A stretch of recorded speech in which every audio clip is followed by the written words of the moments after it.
All right, folks, we're continuing on with the notes for chapter 27. And at this point, the textbook kind of goes into a step-by-step process of talking about what happens over the course of a recording session. Most of the elements that's being talked about in this session in terms of concept should be review for you, but it is a nice thing for you to review to be able to see what pieces are generally going to fall where, and the way that some of those things may manifest themselves when you are in the process of a recording session. So it is a good piece for you to review in the textbook so that you get that overall flow and overall flavor. But for the most part, the things that are discussed in this section should pretty much be things that you should expect innately, or things that we have talked about previously. Now, some of the things that you may encounter while you're in a session are going to be the way that different directors and producers will ask you to do certain things. And there's several different terms that are used by many producers and directors to try to get you to perform in a certain way. And the textbook lists a pretty good list of different terms that may be used. Many of these things should be rather intuitive for you, but I did want to pull out some of the terms that might not be as common sense or as intuitive and talk about those to a certain length. One of those terms would be to billboard it.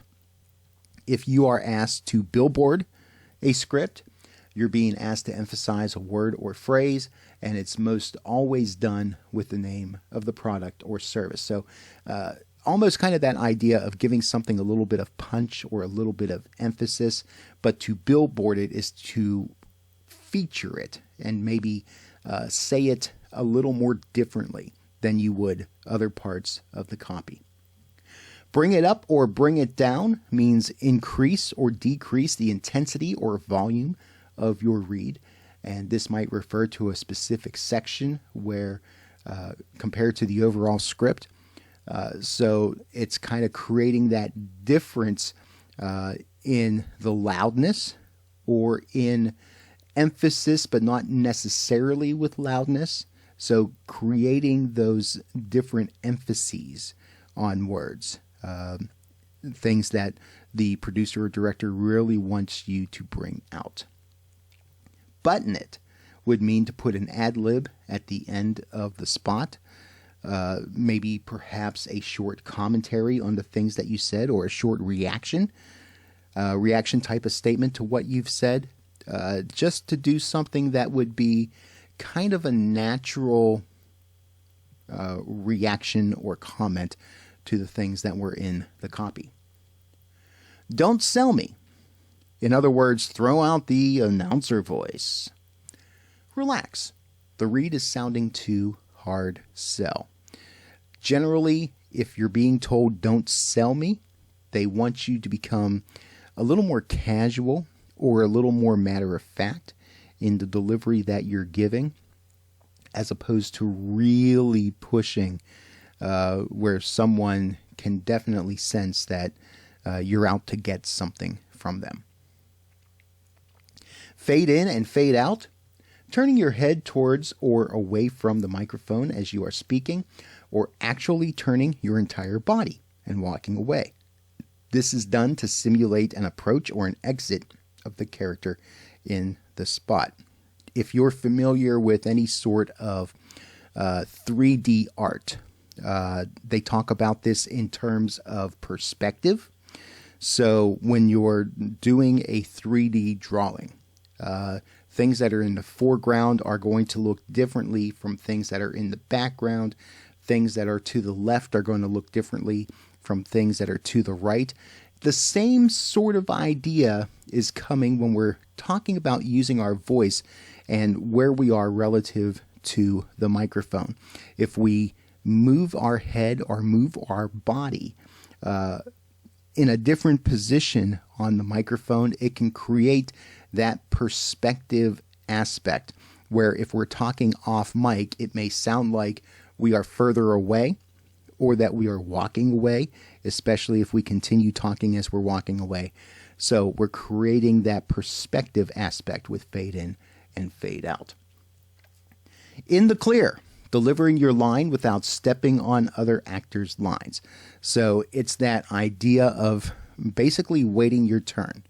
Make sure that other actors have finished their lines before you come in with yours. Over the top means pushing the character into caricature. So taking a certain personality trait or a certain emotion and overplaying it, making it much more distinct or eccentric. That's over the top. Pick up your cue. Come in faster on a particular line. Speed up your delivery, speed up the timing of your delivery. It's kind of that, not necessarily stepping on someone else's line, but being much quicker in the response after someone has delivered their line, so that it's basically a timing sort of technique. Play with it. Have fun with the copy. Change your pace and delivery a bit. Try different inflection. This is where your creativity gets a chance to shine. Trying to convey different thoughts or emotions based on the way that you say certain words and phrases. Putting emphasis on different words, using different timing, using different volumes and inflection. Play around with the way that you deliver lines so that you can get different feels for that particular line. Punch in is the process of recording your copy at an edit point in real time. In a punch in, as opposed to a pickup, the engineer will play back part of the copy you recorded and expect you to continue reading your copy at a certain point. The director will give you explicit directions as to where in the script you will be. So this is really helpful if, say, overall you delivered a line in a way that they like, but they want you to do a portion of that line differently. So they want to keep, say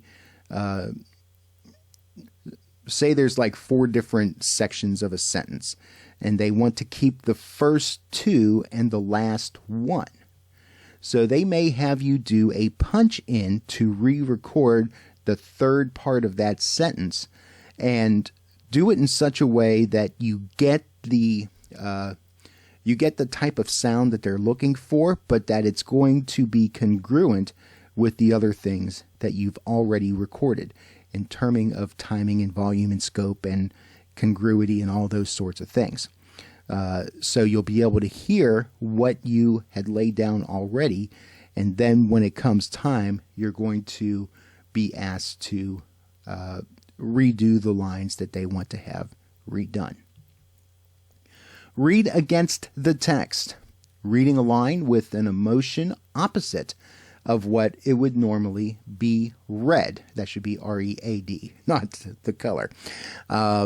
This is where, you might have, the best example here would be sarcasm.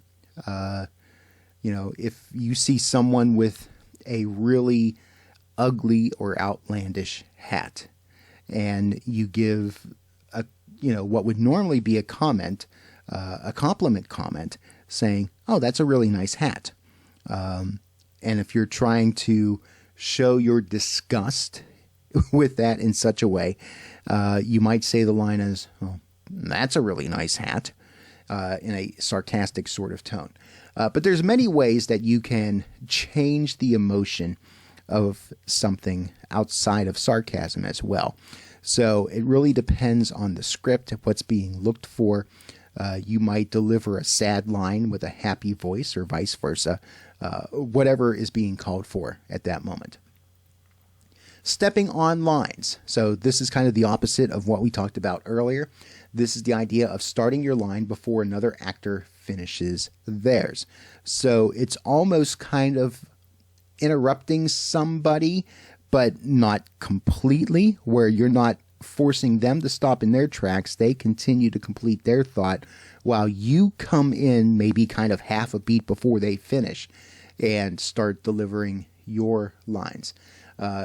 There could be an interrupt there as well, kind of that sense of, oh, the other person's talking, it's my turn to talk, how we get sometimes, to kind of create that sort of a sense. So sometimes a director wants that sort of a feel. Or they may want you to stay in the clear. In other words, not stepping on others' lines. So pay attention to your director in terms of how they want the timing of those lines to happen. Take a beat. Simply pause for about a second. You might be asked to do this during a specific part of the script, like in between paragraphs, inside of a sentence, trying to interact with a music bed. And really, this is where a sense of timing is going to be really helpful for you. The timing of the way that we use certain phrases or certain words, pausing in between those things, is really going to help to convey a certain type of message that allows for different ways of emphasis besides just saying a word louder or softer or harsher or whatever the case may be. So basically, those of you that are familiar with music will kind of think of maybe like the quarter rest, where you have just a brief pause before continuing in your music. Same sort of idea here with Take a Beat. And then the last one I want to emphasize from the list, 3 in a row. Reading the same word, phrase, sentence, or tag 3 times with different variations. So this would be something where maybe they're not quite sure what they want the particular line to sound like. So this gives you a chance to drop a few versions of that line to be able to get different attitudes and tones with that line. So when you're reading that line, you're going to have a slightly different approach in each of those reads. They should all be done in the same amount of time, though. And generally, you're going to have certain direction as to how many times they want it, if they have certain restrictions on the way that they want you to deliver that line. So pay attention to that and be thinking about the significance of the line that they are having you repeat in different ways. It may be because they're looking for something specific, or perhaps they're kind of brainstorming to hear what the best case may actually be for that particular copy. Now, this is just some of the ones that I kind of thought were unique. You definitely want to have this list handy and make sure that you understand what some of those different terms mean, so that when you go into a studio, there's not going to be as many opportunities for you to be confused by what someone is trying to tell you to do to be able to create the effect that they're looking for. Now, the list is not comprehensive, the list is not complete, and the list is not universal. You might hear other directions, you might hear the same directions given with different types of terminology. So this is where trying to understand your producer is going to be really important. The more that you can kind of work in sync with each other and understand each other, the easier the recording session is going to be, and you can do your best to be able to perform the way the producer wants you to. Now, one thing to keep in mind, again, the producer is going to have the overall vision for what the end product should be, and is also going to have an inside track on whatever changes there may be in the course of a recording session. So generally, if they ask you to make an adjustment on something, it may not necessarily be a critique on you. It could just be that there's some other reason that we need to make an adjustment on a delivery. That reason might not be clear to you, but again, it is your job to deliver on what is being asked of you. Once your position is set in front of the microphone when you are in the studio, Most engineers will prefer that you not leave the booth or that you do not change your position in front of the mic. Basically, what happens when you get into the studio and they do a mic check on you, they are measuring your voice against the equipment. They're watching the VU meter readings. They're listening for the room tone and all those other sorts of things. And they're paying very close attention to that. And as much as is possible, they want to have an apples to apples sort of recording throughout the entire session. If your mic position changes, you could wind up sounding very different on different takes. Especially if you've ever had to do a recording and you went into the studio on one particular day, and then you stepped out of the studio, you realized you needed to make some changes, you go back into the studio. You can especially hear this if you use a different studio, but sometimes even in the same studio, if you don't have the volume level set the exact same way, if you're not as close to the mic or as far away from the mic as you were in that first session, you could hear that there's a difference in the quality of the recording. So what the engineer is trying to do is to keep everything consistent. They don't want any continuity problems. So as much as possible, you want to, once you're set and you have your mic check done, stay where you're at. If you must move off mic, try to keep your original mic position in mind when you return to the mic. You have to cough, get a drink of water, whatever the case may be. Do your best to put yourself right back in the place that you were physically. Before leaving the studio, make sure you read and sign the contract for your services. Make sure to let your agent know about any changes that may have happened from original conversations so that they're aware of what is going on. And if you're unsure about anything on the contract or any of the changes that have been made, make sure you call your agent before signing. If you don't have an agent, make sure you fully understand everything that's going on and raise any questions that you have before you put your name on that piece of paper. Because once things are signed, it's legal, it's binding, and you can do any sort of negotiation that you want to up to the point that signatures are on the paper. For union work, send your SAG-AFTRA form to the union within 48 hours of the session. This makes sure that things are in place in a logistical manner for you in terms of you getting paid and making sure everything's on the up and up. If you are working freelance, make sure you're paid before you leave the studio or that you have a signed invoice or deal memo in hand. And make certain you have the contact address and phone number of your client where to send that invoice. It's also good form to thank everybody involved before you leave. Show your appreciation to the producer, to the engineer, to any hospitality sort of people, assistants, that sort of thing.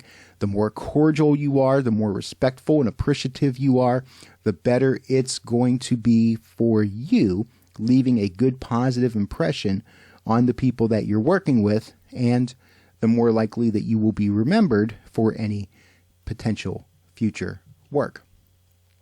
If you liked the work that you did, you can ask the producer for a copy when it is finished. Wouldn't be a bad idea to do it anyway, whether you liked it or not, because you can always review your materials later. If it is good, it's something that you can use to add to your demo. One way that you can ensure that you get a copy is to include a clause in your agreement that states that you get a copy of the work. Finally, follow up your session with a note to the producer. Thank him or her for great direction. Mention something you talked about during the session. Make it personal. Make it make it kind of a bonding moment, if you will. You don't necessarily need to make it super cheesy or creepy or anything like that. But just be very cordial and be very appreciative. A simple note or postcard is often all that's necessary to keep you top of mind and get you hired again. So that kind of takes us through beginning to end of what to expect when you are called in for recording sessions. And that's going to finish up the chapter. Take care of the study notes and the questions. Get those turned in. Make sure when we discuss the chapter, you come with questions and thoughts and opinions. And as always, make sure that you're watching email and Blackboard for any updates and changes for things going on in the class.